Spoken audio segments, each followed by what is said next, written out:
Hello and magandang gabi po sa inyong lahat o kaya magandang umaga sa inyo or magandang hapon saan man kayo sulok ng mundo. Salamat at kayo po ay kasama ko muli sa ating pag-aaral sa oras na ito at ito nga po ang patuloy na programa ng Amazing Family Books na sa pamamagitan po ng aral mula po sa ating mga aklat, ay nais ko pong ipaabot sa inyo ang mga pwede po nating kapupulutan ng aral mula po sa mga aklat na mga ito. At patuloy po itong ating series na ito na ginagamit po natin itong Natural Remedies Encyclopedia. Ipakita ko sa inyo ulit. Ito po yung ating aklat. At ito po ang pinagkukunan natin ng ating mga pinag-aralan patungkol po nga sa mga samut-saring klase ng mga karamdaman ng tao, lalo na po dito sa Pilipinas. At nais ko pong makatulong sa inyo sa pamamagitan po ng paggamit natin sa ating pong mga aklat. At marahil tinatanong niyo kung ano nga ba ang pangalawang sakit dito sa Pilipinas na siyang kumikitil ng buhay ng mga Pilipino. Napag-aralan natin nung una na ang number one na kumikitil sa buhay ng mga Pilipino at sa buong mundo ay ang related po sa heart disease. At isa na po dyan yung hypertension. At upang maiwasan po natin, yun ang ating mga pinag-aralan, anong mga causes, anong mga simptomas, anong mga dapat nating iwasan, anong mga dapat nating ipasok sa ating katawan, upang kung mayroon naman tayong ganong klase na ng mga karamdaman, ay matutulungan po tayo, mga kaibigan. Ngayon, tinatanong niyo siguro kung ano yung number 2 na cause of death sa Pilipinas. Alright. Alam niyo po ba na ang pangalawa sa buong Pilipinas at ganun na rin po sa Amerika, ayon po sa ating aklat na ito, ay ang tinatawag na neoplasms. Neoplasms or ang madaling matandaan po natin at popular na kanyang pangalan ay cancer. Alright. So ngayon, ilan po ang mga cancer na alam nyo na klase? Ang aklat po natin na ito ay tuturo niya sa atin na there are in fact 18 kinds of cancers. Ayan.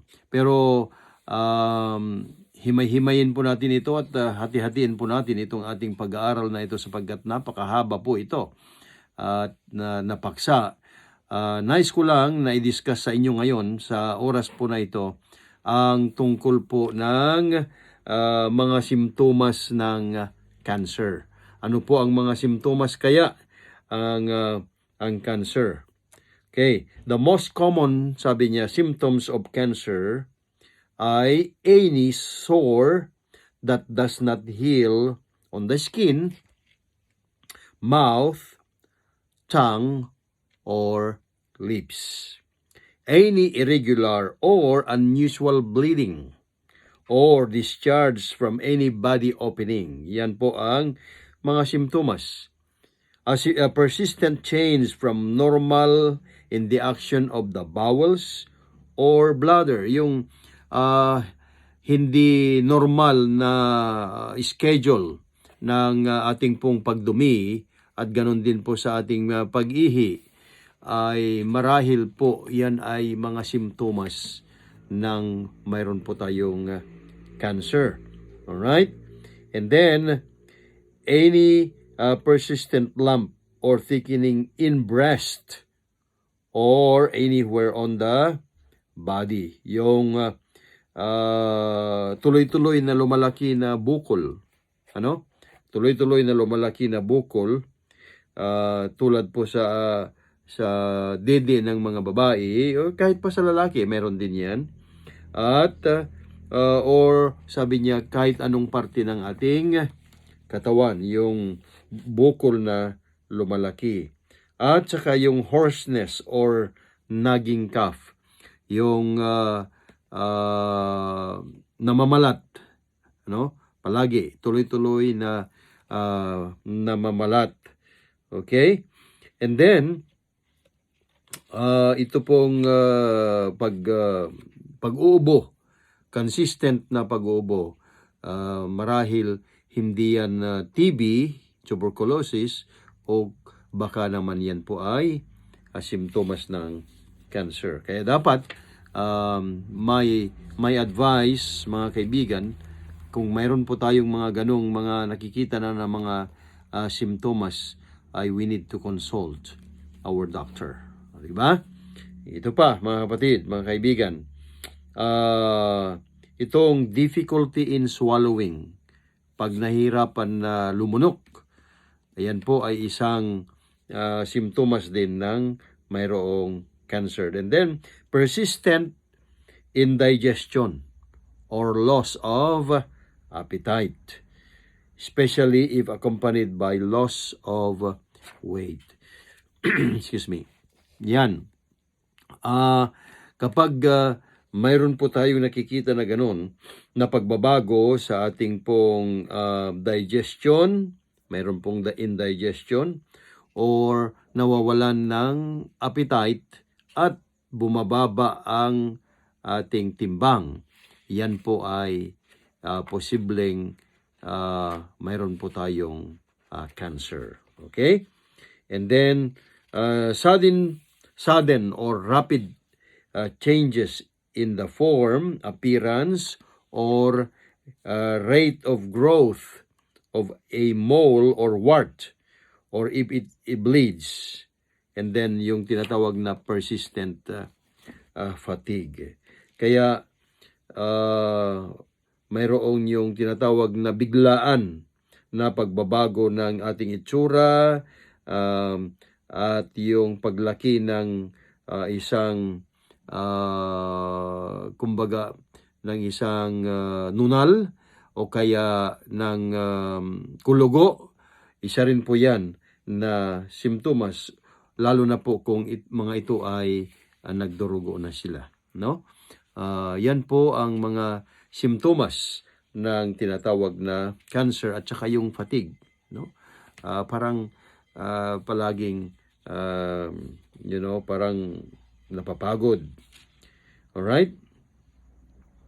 Kaya yan po ang ating mga titignan, mga kaibigan. Pansinin po natin yan sapagkat yan po ay mahalaga na nagbibigay ang ating katawan ng mga signs upang sa ganun ay bigyan na po natin ng atensyon. Huwag na po natin patagalin pa na magkonsulta sa doktor. Ano? Kaya't lalo na po sa mga espesyalista na mga doktor. Yun po ang maikli na ating pong explanation ngayon kung ano po ba ang mga simptomas ng cancer. At kung mayroon na po tayong nakikita na ganyan, I would like to encourage you na ikonsulta nyo na po yan sa inyong doktor. Upang sa ganun ay mabigyan na po kayo ng atensyon sa madaling panahon. Kaya't aking pong dalangin din na kung mayroon na po kayong ganyang karamdaman, na sana kayo ay bigyan ng lunas ng Panginoon, because God is the best doctor that you can go to, na pwede nyo pong puntahan at humiling una sa lahat ng kapatawaran kung kayo man ay nakagawa ng kasalanan kontra sa tinatawag po na utos ng kalusugan. Kaya't subaybayan nyo po ang mga susunod na ating mga pag-aaral. Ano nga ba ang mga causes? Yan po ang susunod na ating pag-aaralan. ipipresenta ko rin sa inyo kung ano yung mga iba't ibang klaseng mga cancer na sinabi ko kanina na 18 kinds of cancers. Alright? At ang pag-aaralan nating susunod ay ang mga causes. Bakit nga ba mayroon tayong cancer? Saan kaya nanggaling yan? Okay? And then, ano ang mga pwede nating gawin? Natural remedies. Ayan, napakahalaga po yan na ating pong bibigyan ng atensyon. Kaya inanyayan ko po kayo na subaybayan po ninyo ang mga susunod po na mga kabanata ng ating pag-aaral na ito tungkol nga po sa cancer. At ang malalaman po din natin dyan kung ano nga ba ang tamang nutrisyon na dapat nating sa kabuhayan. And then of course, what to avoid kung mayroon na po tayong cancer. So napakahalaga po na ating pong pag-aralan ito. And again, I would like to introduce to you our book, The Natural Remedies Encyclopedia. Okay? America's master book of home remedies. Napakabuti po ito. Kayo po ay dapat magkaroon nito ng nakopya sa inyong mga tahanan. At kung mayroon po kayong interest na gusto po nyong magka-avail itong aklat po na ito, ay huwag po kayong mag-atubili na mag-message lang po sa ating YouTube o kaya sa ating Facebook page o kaya sa ating mismong Facebook. At kayo po ay ating masaya po kami na maglingkod sa inyo na bigyan po kayo ng kopya ng aklat na ito. Of course, mayroon pong bayad, but again, I would like to tell you na ang ating mga aklat po ay siyang pinakamura pa rin sa market. We have a high quality kind of book, hardbound po yan, at saka yung mga papers niya ay talaga pong napakaganda, no? Hindi po sila yung brown. I forgot the term or the name of that kind of paper. Ito po ay talagang mga high quality na mga produkto na galing po sa ating palimbagan.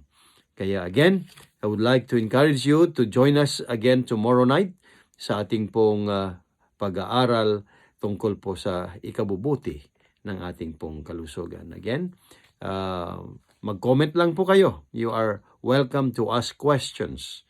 Kung mayroon kayong mga comment, you are welcome to do so. So again, thank you for watching and God bless you.